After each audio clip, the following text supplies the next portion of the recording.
How's it going, everybody? Tom Scavetta here with a very special guest, Justin Penik from Talkin Giants. Justin, thank you so much for taking the time out of your day to join us. How are you? What a time. What a time. It's kind of hectic. I started full time with Talkin Giants and John Boy Media in July, and I said to myself, this is the first week where it actually does feel like work because it's so much movement. It's so much happening at one time. You know, the firing a judge was unexpected. All these GM candidates, all these fun, exciting GM candidates that are coming in, and it's like, oh, we don't know who these guys are, but we're going to do research on them. So it's a hectic time, but it's also an exciting time to be a Giants fan. So I'm happy to hop on with you guys. You, Hank, and Sam do an awesome job. You have an awesome show. I watched when you had Snacks on during the regular season, my buddy Snacks. So happy to be here. Let's talk some Giants. Yeah, no, absolutely. I'm definitely looking forward to it. Big fan of your content as well on Talkin Giants. Can you just prelude that a little bit for us, how you got started up with Bobby? Yeah, so in 2018, I started my own show called Bleeding Blue, which I eventually rebranded into a Giants history show. But 2018, 2019, Bleeding Blue was like my everyday Giants show. I did that with David Powis, and when Bobby started his podcast, Talkin Giants, and he joined up with John Boy Media, I was always a John Boy Media fan. I actually started my podcast because I was inspired by what Talkin Yanks and John Boy and Jake were doing. So it's funny how it all worked out, and now I'm with the company. But I was good friends with Bobby, and we kind of were just friends throughout the 2019 season when he started his own thing. And without me knowing, I guess he was kind of scouting me up a little bit, seeing wanting to add another co-host. And lo and behold, it's beginning of 2020. I joined up with him, and I think we've kind of taken over since, especially on the podcast side and on the YouTube side of things too, where we've gotten versatile in that regard. So that's the short story of that origin story. That's awesome. You guys are growing very quickly, methodically. You guys have an awesome show going for you. And I know you guys record weekly as well. But that Bleeding Blue podcast with Snacks, I know with the off season coming up, do you guys have anything fun in store for the fans and the viewers? Oh yeah, absolutely. One of the first things that's fun that's coming on February 21st is an interview with Joe Morris. Ooh. So that interview is already recorded, and we recorded it at the Meadowlands Diner in East Rutherford. On a $30 karaoke microphone and my iPhone. We recorded that, but I think it sounds good and it looks good. So that'll be a lot of fun on February 21st. So already have a player interview recorded. The first episode is going to be January 31st with Snacks. We're going to try and do everything in person this off season. So it'll be an extra element of, I feel like, intentionality with the two co-hosts being together. That we're going to be talking about the 2000 NFC Championship game, and then pretty much every single Monday from there, you'll have an episode from us, whether it's just kind of BSing about a game recap or it's a player interview. We're going to interview LPG, a Giants figure interview. Every Monday, we're going to be bringing you some Giants history chat. So if you want to relive the glory days, since right now it's not looking too good, come hang out with Bleeding Blue every Monday. Talkin Giants YouTube channel. It's also on the podcast app too. Absolutely. These guys do a great job, folks, if you're watching. And LPG, we've had him on before. Great guest. Keyword 9. That's the keyword. 9. Yes. 9man. Hope he did well in his interview yesterday. I'm sure he absolutely destroyed it. But getting into the X's and O's here, Justin, we got to talk about this football team. Obviously, you attended all the home games this season. What's going through your mind Sunday as you're sitting there watching the Giants miraculously piece together another abysmal performance? It was the first game probably ever where I barely paid attention to the game itself.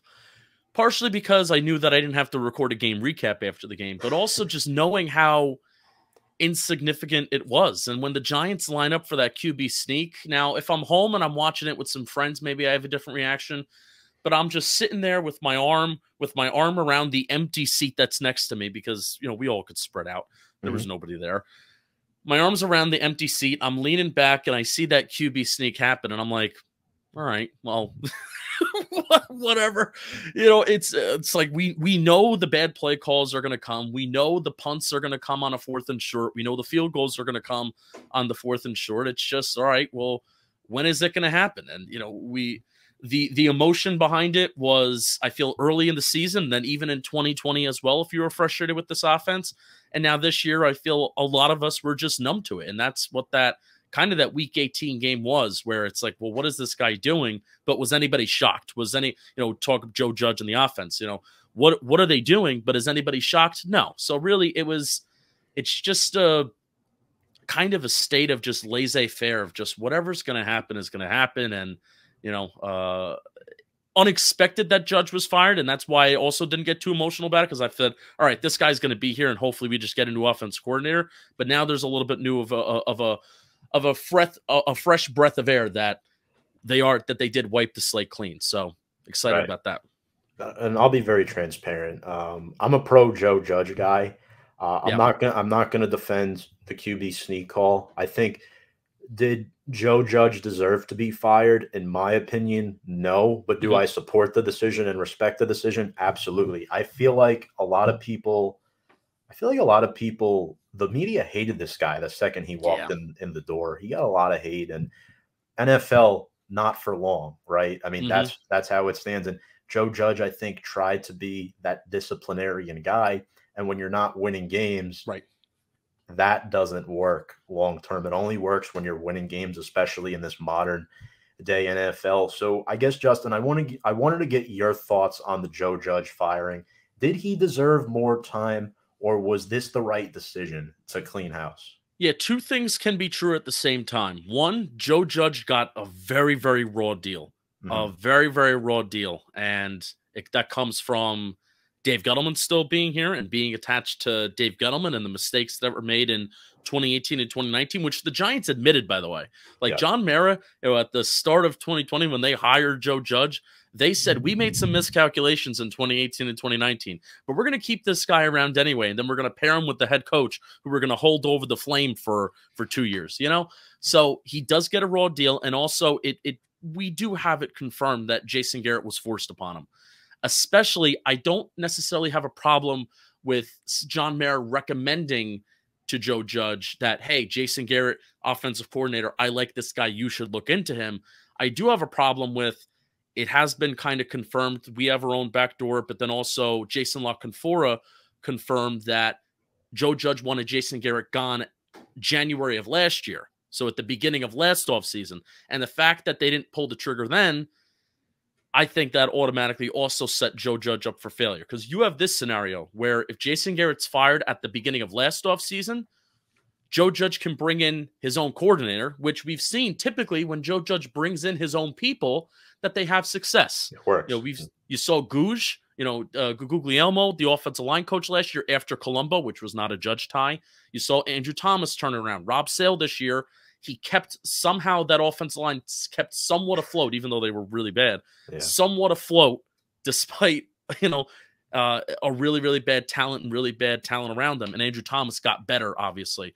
Patrick Graham's another example. But if the offensive coordinator can be a Joe Judge guy in the year 2021 and they still stink, then there's no question and there's no doubt that Joe Judge should be fired. Instead, there's this doubt where John Mara meddling, he's probably saying to himself, man, this guy does deserve another shot because I really screwed him with the offense coordinator thing. And also we screwed him with Dave Gettleman. So that's true that he got a raw deal. But also the second thing that is true, and John Mara, I think, acknowledged this during the press conference, this was just necessary to get the head coach and the GM on the same cycle. And more importantly, just to let the GM pick who he wants his coach to be and not have Joe Judge kind of looming and staying in the building. That is the most important thing. And unfortunately, Joe Judge was like just the sacrificial lamb that had to go. Were there certain things that he deserved to be fired for? Yes, especially because this is an offensive league and his offense didn't score points. But also, he did get a raw deal. And multiple things can be true at the same time. But this 100% was the right decision to get the GM to choose his head coach and to get them back on cycle. I agree with you 100%. Maybe about 99.8%, because I really, really thought Joe Judge deserved the third year where he could pick his own offensive coordinator. And hearing that coming from you, that he wanted Garrett gone the last offseason, it makes a lot of sense.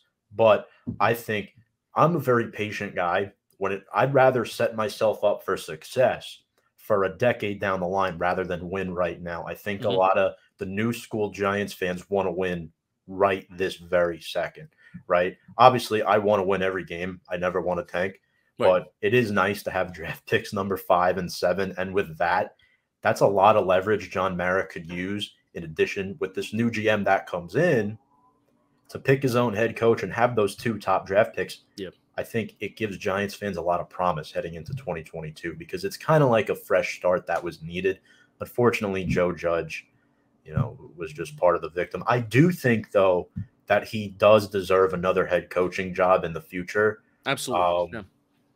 I know before we went live, the Texans just fired Dave Culley. There's a connection there with Caserio, so that could be an option. I don't know if it happens this year. Maybe he stays out of football for a year. Who knows? I don't think he will because he's Joe Judge. I hope he goes to college. I mean, the job that he had lined up, which he should have taken, the job that he had lined up before the Giants job was the Mississippi State. He was going to be the head coach for Mississippi State in college. So I hope he goes somewhere in college. I can see this kind of rah-rah message, First of all, it's not that it didn't hit the Giants. That the national media was the one that's like, oh, NFL players aren't really gonna get this rah-rah message. Yeah. The 2020 Giant, that was a real season.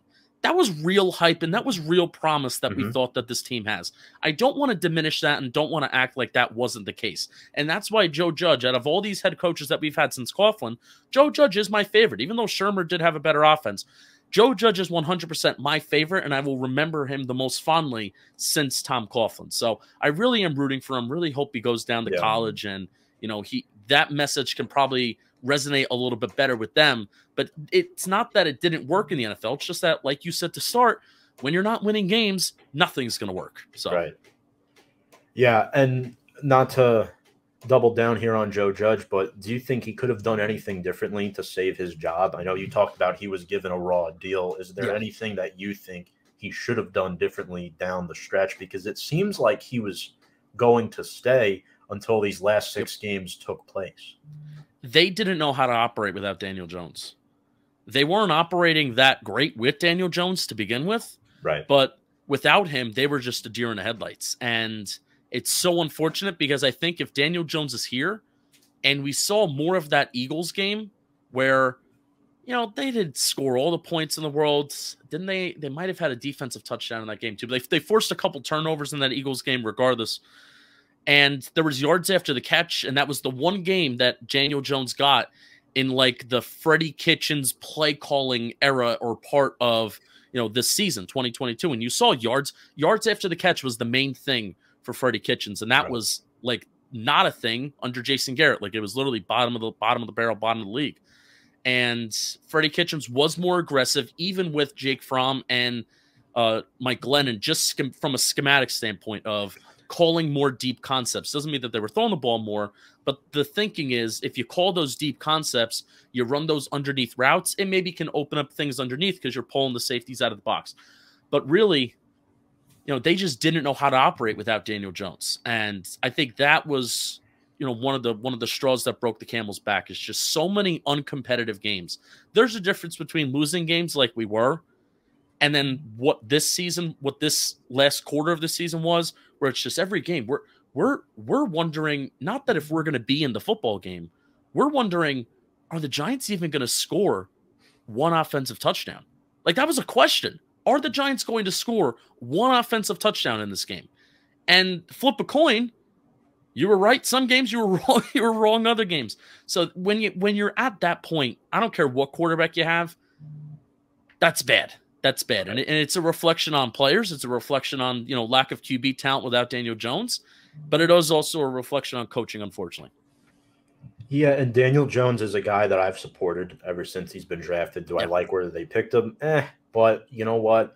He's the quarterback. You went out and you got your quarterback, and it kind of made the Eli Manning transition a little bit easier, knowing that he was the guy that he's pretty much a clone of him, but they play 2 very different styles. If you really, I know you're a big analytics guy, and not Joe Judge, Daniel Jones has been very efficient on that deep ball pass this season and last season. So obviously he's the third domino in this equation when we talk about Joe Judge and Dave Gettleman, right?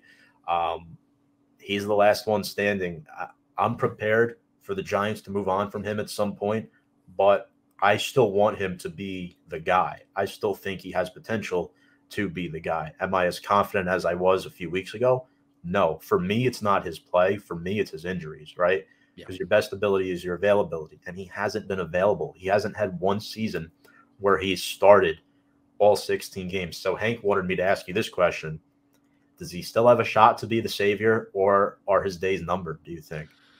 His days are definitely numbered, and it's because if a new GM comes in here and picks up his fifth-year option, I just don't see a realistic world where that happens. Where even if Dave Gettleman was still the GM, he shouldn't pick up his fifth-year option. So, I hope if he can play well next year, and then he earns that franchise tag, right? And then it's like, awesome. Then you have that franchise tag, and let's get that contract extension working.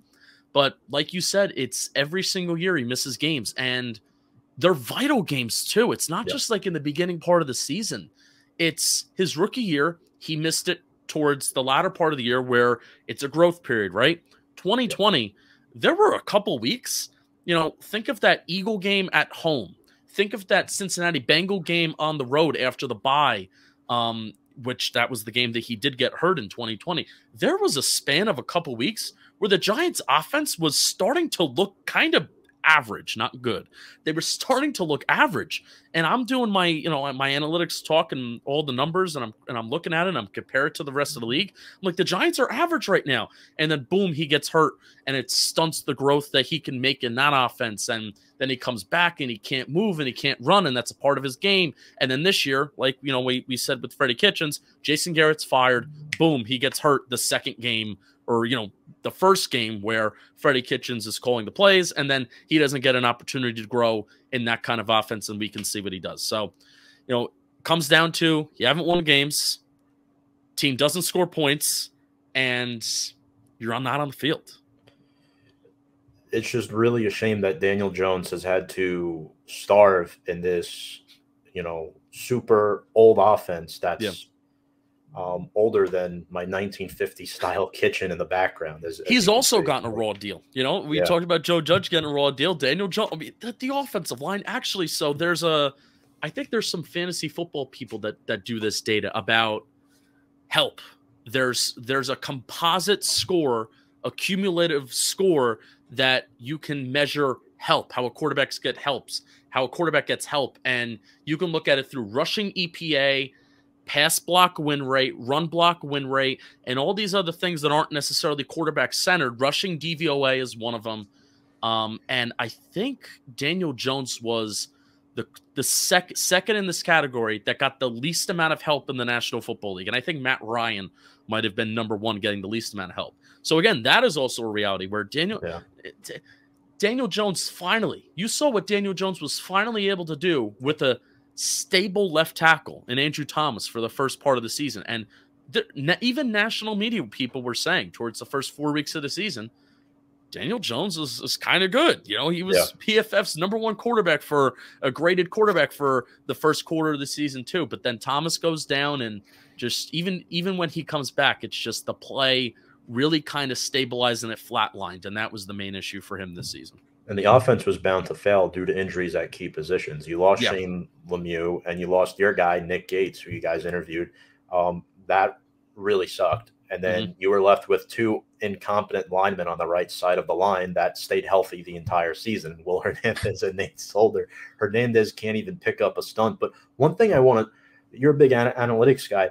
One thing I read about the offensive line, the last 8 games of the season, it was either the last 8 games or since week 8.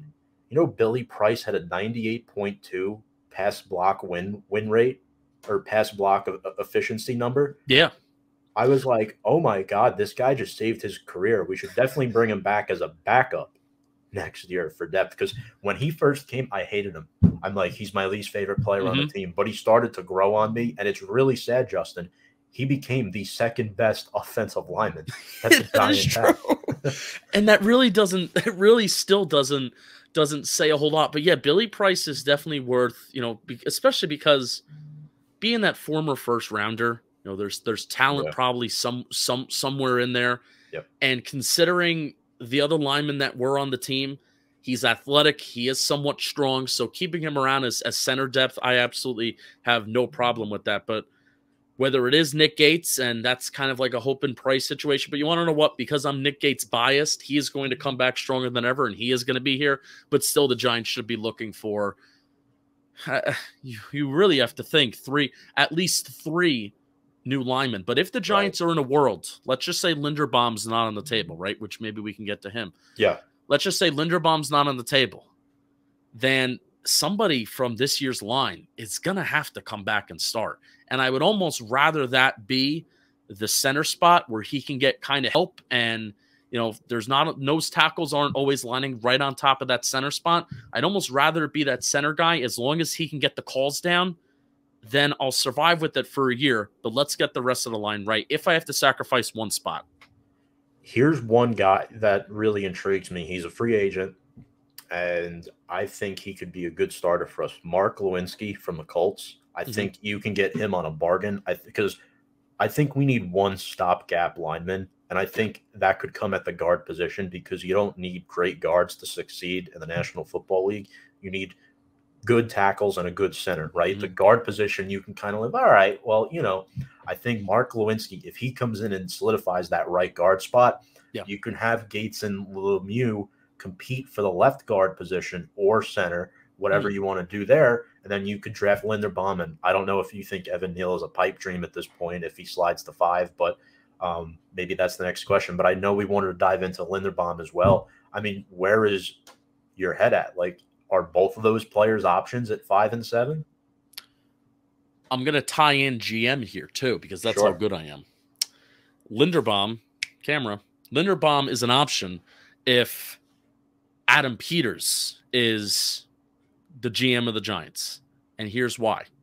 Linderbaum is very, very athletic. And there was even a clip that went viral a couple weeks ago of him running down the field and sprinting down the field. And, look at this guy, look at this guy. Now, for offensive linemen, I don't really care how fast you can run. So it's great. Like the highlight-worthy plays of Linderbaum running down the field, they're great. How often is he going to be asked to do that at the NFL level? I don't know. And when he's asked to do it, and if it's a highlight-worthy play, great, then that'll be good on the Giants. But Linderbaum is very much kind of like an outside zone kind of offensive lineman because he has the athleticism to get out there in space, to move, to get on the, to get his hat on the other side, the opposite side of his shoulder, and maybe and reach for a block, right? That's the type of lineman that he is. I don't necessarily if he can fit. He probably would be fine, but we're talking about this guy's being hyped up as a generational offensive lineman prospect. I think he would be fine in like a typical gap scheme like the Giants run, but a lot better if he's a San Francisco 49er, Minnesota Viking type of player and in that scheme. So if Adam Peters, if we like him and the Giants hire him, then Linderbaum shoots up my board because it's going to fit the scheme that probably Adam Peters will bring in a head coach that kind of fits that Shanahan mold. Maybe, and then if not, looking to target Linderbaum and maybe a trade down. Like Linderbaum would be a perfect guy if we decide to trade down to one of these quarterback needy teams, like the Vikings, like the Broncos that have kind of picks after us. Then I'd be very happy with accumulating some draft spots and then picking up Linderbaum after that. So that's where I'm at with Linderbaum and Neal. Right now, I'm not going to consider anybody a pipe dream. I'm really not. I think it's still way too early. A story can come out about him smoking weed and blah, blah, blah. Then he drops down a couple spots and hey, he's a New York Giant, right? So I'm not going to consider anybody a pipe dream. I'm still kind of hoping that hey, Hutchinson, Thibodeau, Neal, any one of these guys, if they can drop down, because the Giants right now tackle and edge. That's where my brain is at with both of these first picks.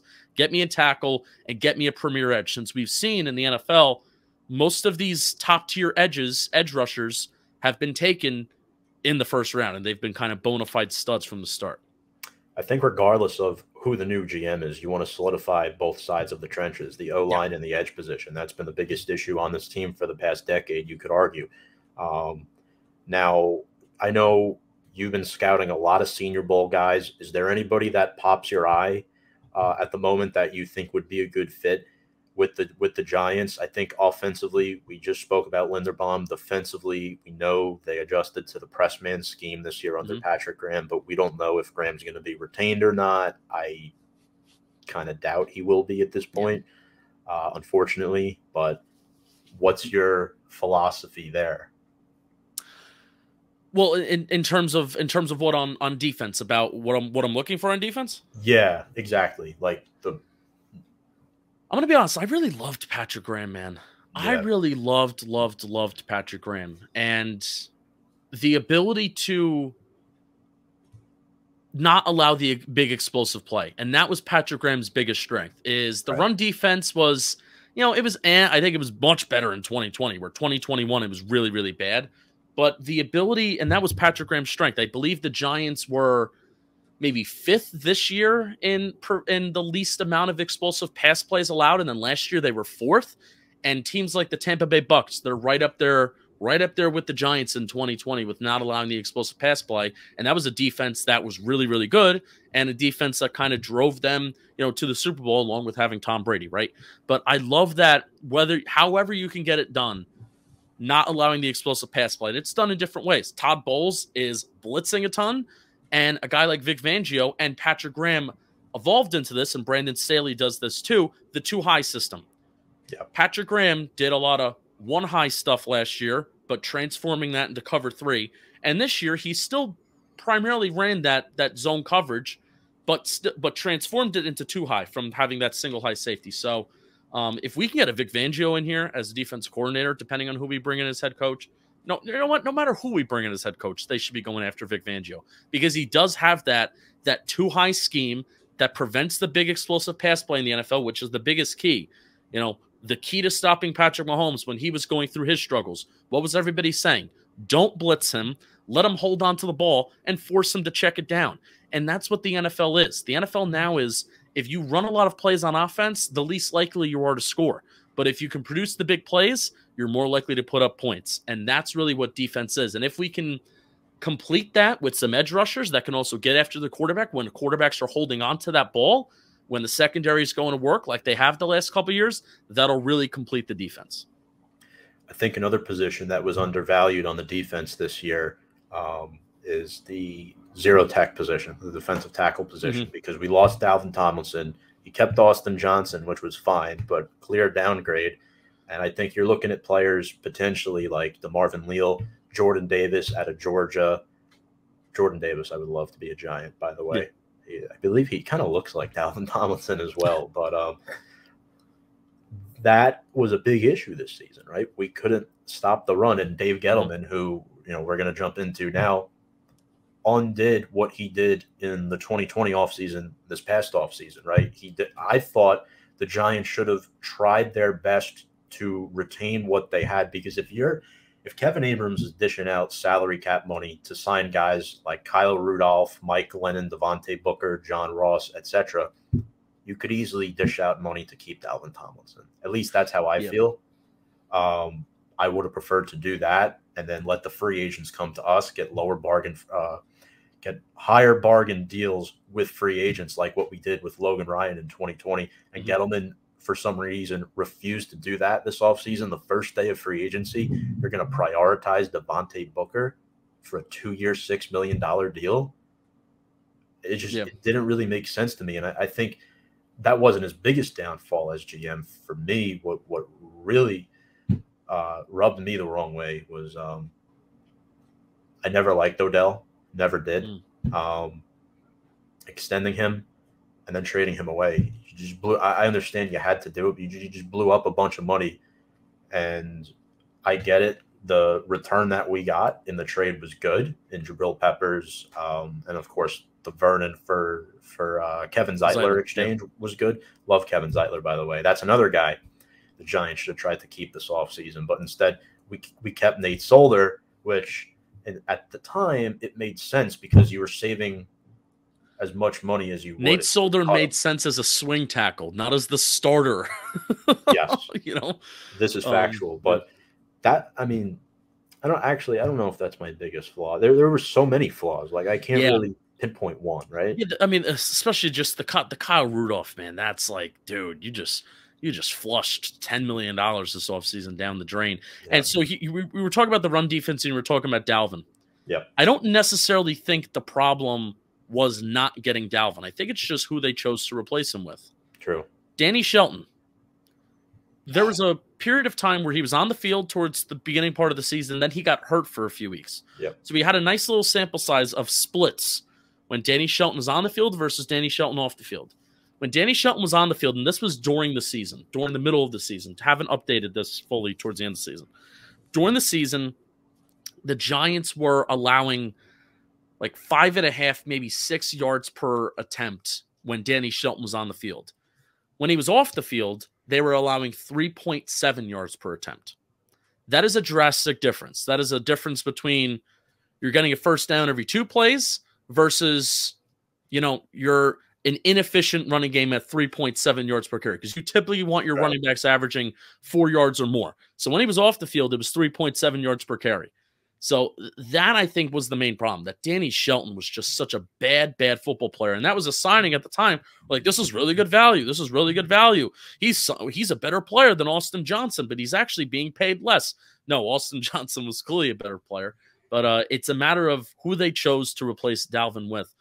So that's really where I would love, we're talking about the draft a little bit too. I would love if the Giants can this offseason, in this draft cycle, they have a very good track record of, regardless of who the GM is, they have a very good track record of getting, solid, interior defensive linemen that don't even have to come in the first round, the second, third, fourth round.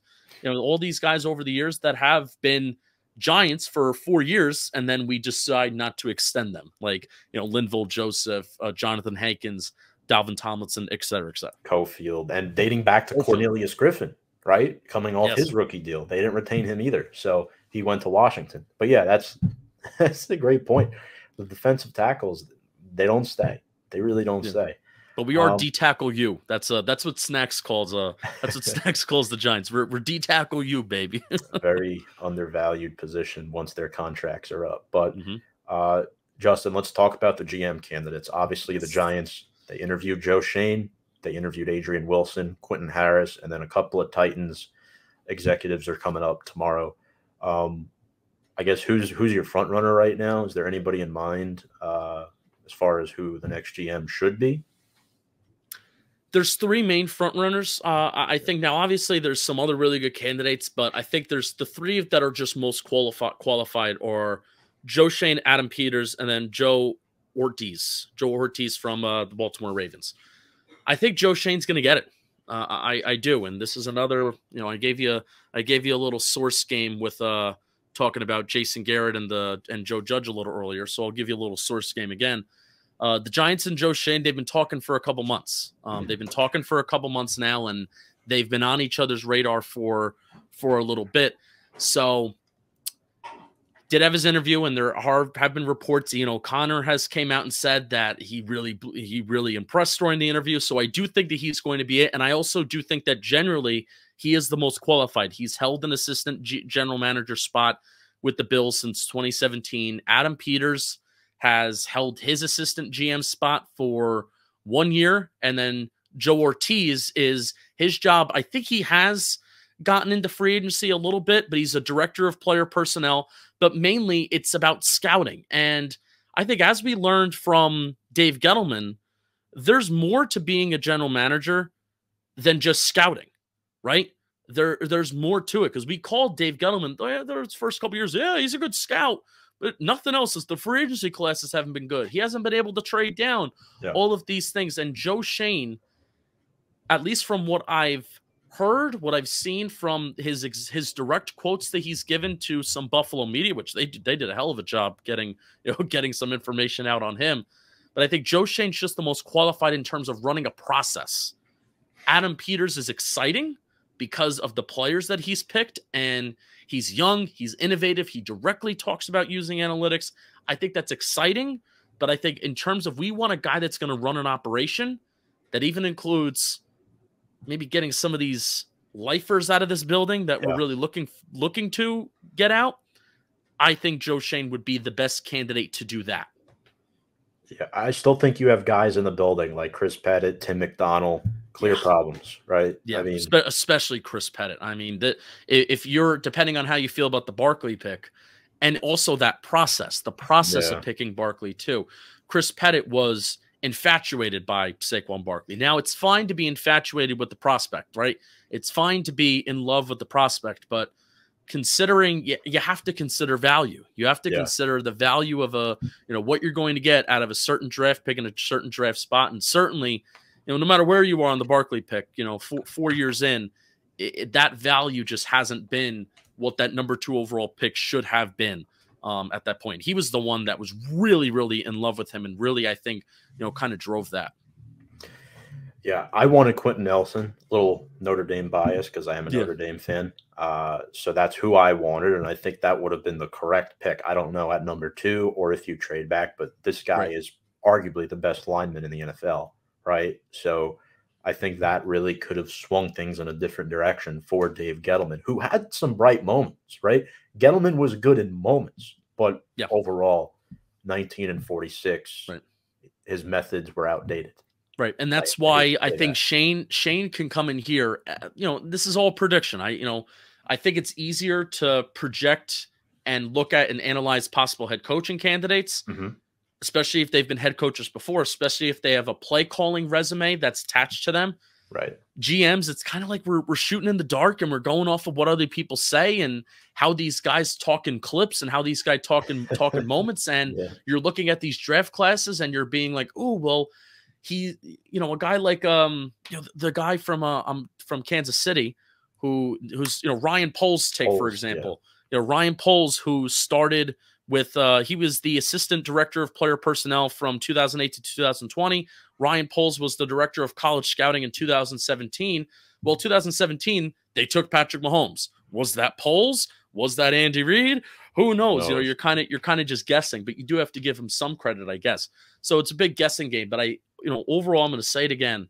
I do think Joe Schoen is a guy that can run the complete process. Not that Adam Peters can't, but it just seems like Adam Peters, most of his experience is in scouting and evaluation. And that, don't get me wrong, that's super important. That is, I think, you can make an argument that's the most important part of the job. Yep. But we did see with Gettleman that Gettleman was that. Gettleman was hired because he was a talent evaluator with the Giants, and he helped influence and make all these good draft picks that helped the Giants win 2 Super Bowls. But there is still so much more that goes into being a GM that Gettleman failed at. Don't make the same mistake again. Get really that CEO kind of guy in here who can make the good influences with draft decisions, but also getting the right people in here to give him the right information. And one last thing on Gettleman. He also helped out in the Giants getting to the Super Bowl in 2000 because he was part of the team back then as well. And yes, he did. He was really good in evaluating talent then. As to your Joe Schoen point, I do agree. I do think he will be the guy, but this is the Giants we're talking about, and who knows what's going to happen, right? Yeah, and I really wouldn't be surprised or really that angry. There's nobody on this list right now where I'm like, that's a bad candidate. I don't think that guy would be good. If they choose any of the 3 home run guys, Joe Ortiz, Adam Peters, Joe Schoen, if they choose any of those guys, can't be bad. I'm thrilled. And really, even if it's Adrian Wilson, I mean, these guys are really young. Right. Isn't that also what we're asking for? I think it was Ian O'Connor who came out, today's January 13th. So he came out January 13th and he said, the Giants aren't going to interview anybody over 50. They're hearing the fans, which I also have a little bit of a problem with John Mara listening to the fans, but I'm glad he's listening to the fans when it comes to not promoting Kevin Abrams. And to an extent, right? to an extent. I don't, listening to the fans where you need to give Eli, 4 more years and drafting Saquon Barkley, that's a different story. But they're looking to get young, and you're seeing how NFL teams are successful. It's with these young head coaches that are calling plays, whether it's on offense or defense. And, young GMs that are using analytics and they're using value and they're trading back and they have really good processes. That's just the wave of the NFL. And the hope is that if these guys are young, they'll be here. They'll be here for 10 years and we'll get another 2 Super Bowls out of it too. That wouldn't be too bad. Would be awesome. Justin, 2 more questions for you here. If Joe Schoen is the guy, who do you think would be the top candidate for head coach? Yeah. Brian Daboll is the first name that comes to mind, but also Harbaugh. I'm serious. Really? I don't know if I would want that. Hmm. I don't know if I would want that, but I have this sneaky feeling that he likes the Giants. He likes the Giants. Things you want to be a real conspiracy theorist about letting Joe Judge go. He puts out there are rumors that are put out there that he's willing to leave Michigan. And that's when the seat started to get a little bit more hotter for Joe Judge. Joe Judge was safe. Rumors coming out of Michigan that Harbaugh wants to leave. The seat got a little bit hotter for Joe Judge, and then eventually he's out, right? So if that's something that Shane's looking at Harbaugh saying, you're a proven winner, I feel like we can work together, and they bring him in for an interview, and if they mesh, I think Vic Fangio is the defensive coordinator for Harbaugh because they were together in San Francisco. And I think, you could have I was talking with my buddy today. He's like, offense coordinator for Michigan, Pep Hamilton is a guy that people really like. He can also kind of come over as well, and he's a hot name right now. And then boom, that's a coaching staff, and I think people would be excited about that. So it's a really home run, and it's like it's not at the front of my brain thought, it's a back brain thought. But right. If we're thinking about names, why not? Daboll's is obviously the tie. But yeah. Harbaugh would be out of the left field. But if he wants it, he can come get it, possibly. It's looking like Shane and Daboll might be the combo, but yeah. It'll left to be seen. There are a few wild cards out there. Now, last question. Heading into the offseason, there's a lot of players coming out of the 2018 draft class that are free agents, and there are a lot of players who carry a lot of dead cap heading into 2022. Give me your top 3 players that you think, regardless of who the GM is, need to be released this offseason. Does this include guys that need to be resigned, like you said, from the 2018 draft class? Or yes. Just guys that we need to cut? You can include the 2018 draft class. I'll include the 2018 draft class. Well, I think Barkley needs to be traded. He has his 5th-year option, so he's here next year.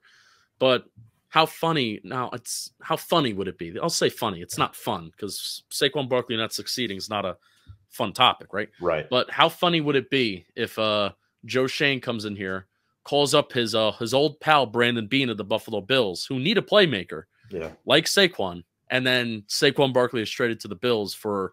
I think you can get a 3rd-round draft pick out of him. I really do. People are thinking, oh, I don't think you can. I don't think you can get a high pick. There's going to be a football team, and there's going to be a general manager that's going to turn on the 2018 and 2019 tape and see what this guy can do versus us Giants fans talking about what he can't do. I know that's true. Right. So Saquon Barkley, I guess maybe we can count as 1. Kyle Rudolph has to be another. Has to. It just has to. Yep. And I'm going to also include Sterling Shepard. I'm going to include Sterling Shepard in that. I'm a huge Shepard fan. I think he's the most important wide receiver for Daniel Jones' success because of the reliability that he brings. I mean, those two had like an 80, 90% catch rate at certain times when they were playing with each other. I mean, that's just insane. It's really, really insane. Such a high catch rate. So, he was a chain mover, but unfortunately, like we talk about with Jones, your best ability is availability. And if you're an optimistic Giants fan, you're thinking to yourself, Shepard is a lock to miss like 6 games. So Shepard, Barkley, Rudolph, and I will throw in, is there anybody on defense that I think we should cut? I think we should keep, I'm all in on kind of keeping Bradbury and Martinez. I think they need to be kept. I think they are good football players. I think they are worth their price tag. So I'll even include the nugget of I think those 2 guys should be kept, especially Bradbury. Absolutely. So I do agree with the 3 that you brought up, 4 counting Barkley. To give you a different 3, I think Nate Solder is an obvious cut. I want him off this team. Yeah. I don't want him back. I don't want the Giants to re-sign Will Hernandez. He's awful. He can't even block the stunt. He doesn't even know when the stunt is coming from the defensive line. And he's been really bad at he's been bad at that for years. Like that has been his issue for years and years and years. And he just hasn't gotten better at it. And then everything else, not even counting the stunts, he's gotten worse from his rookie year. It's kind of crazy. Yeah. And then Lastly, I hate to say this because he's hometown bred, and I think you know where I'm heading with this. Jabril Peppers, because his contract's up, coming off a bad injury. You have X back there. You have Logan Ryan. You have Julian Love, who's entering a contract year, who's a solid third safety. You don't need those four safeties. You have to allocate money elsewhere. And if we're really going to improve this offensive line, that's where the money's going to have to go. I don't think you re-sign anybody that was drafted in 2018 this year. I don't think you consider a single player. I think you cut O'Shane in training camp or the offseason, whatever it is. You know, I think Carter might deserve like a 1-year, $1 million deal. Prove it deal. Yeah. Because of the way he's played the last 5 weeks. It's crazy. It's so nice. It's so nice of him to show up. I mean, to be fair though, like coming off the torn Achilles. The Achilles, like, a similar thing last year with Mayo. I mean, there's so many guys who got hurt. You know, but you're looking at that edge room, and you know you can't get rid of everybody. You know that's the thing. You got to have more than Aziz, and Quincy Roche is here, and we like him, but still Quincy Roche can't be a number 2. And I think Aziz, his ceiling is a good number 2. You know, I don't think his ceiling is a number 1, and there's nothing wrong with that. You need it. You need a solid edge rusher on the opposite side of your number 1. But you know, besides those 2 guys, Aziz and Quincy Roche, I think getting Carter in here as that number 4, and if we can draft another guy first, second round, I think you're looking at maybe not the best edge room in the world if they don't go round 1, but you're looking at a solid edge room, and I think that's what the Giants really need to address. So you can't get rid of everybody, but so I'm with you on Carter. Yeah, I do think if they don't keep Carter, I think Ellerson could be the 4th, and then you draft. I forgot about him. There may be a battle. There may be so that's if you what bring I'm thinking. back, if you bring back Carter, well, right, maybe there is more room than I thought. Or less I think Zimenez is gone. I'll say this. I may go out on a limb saying this. I think Nico Lalos can give you more production than O'Shane Zimenez. And he's on the practice squad. But Justin, any final thoughts here before we wrap this one up? It's been an awesome 47 minutes. Really appreciate you coming on. And anything you want to add here? No, I have the tendency to ramble, so I apologize. But I hope everybody enjoyed. Again, Tom, Hank, Sam, all of you do a great job. You run a great show. I'm sorry this isn't live. I can't join you live, but I hope everybody enjoyed watching. Good luck to you all. Good luck to these Giants. Let's go out there. Let's get this GM. Let's get this head coach. I'll be at the Senior Bowl. So if I can plug one thing, I'm going to be at the Senior Bowl. So Bobby Skinner, myself, the Football Grump, and Snacks. We're going to be going down to the Senior Bowl. I don't know what Snacks is going to do. Snacks doesn't watch film. I don't really watch film either. But, you know, Snacks, he's not a talent evaluator. But, you know, we're all going to be down there for a couple days at Mobile, Alabama. And I don't think any other Giants people are going to be going. So check us out. We're going to have live streams. We're going to do some vlogs. We're going to have a ton of talk and ton of analysis on the prospects that are going to be down there. So end of January, but beginning of February, that's where we're going to be. So Talkin Giants, stay with us, follow us, and, you know, get excited about the offseason because we're pumped. Absolutely, folks. Make sure to go follow Justin and his account, Talkin Giants. Also follow him at Justin Penik on Twitter. He does a great job. And the one thing I will say, speaking of the draft, your draft reaction of Kadarius Toney last year had me falling out of my seat. You and Bobby simultaneously, whoa. Because we just didn't know. We're thinking Kwity Paye. Bobby goes, that was pretty interesting. That could be seen as so let's just say Toney busts in a couple of years, right? Yeah. Which we hope that doesn't happen. But that could be seen as, I think, not necessarily an old takes exposed, but it's like, whoa, where did this guy come from? Right. We didn't expect him. So hopefully it could be a draft reaction that we can play for years on, and you know, Toney can continue to be a stud. But that's funny you brought that up. That's a good moment. Absolutely, Justin. Well, thank you so much for hopping on. Appreciate your time as always, and hope you have a good one. Thanks, folks.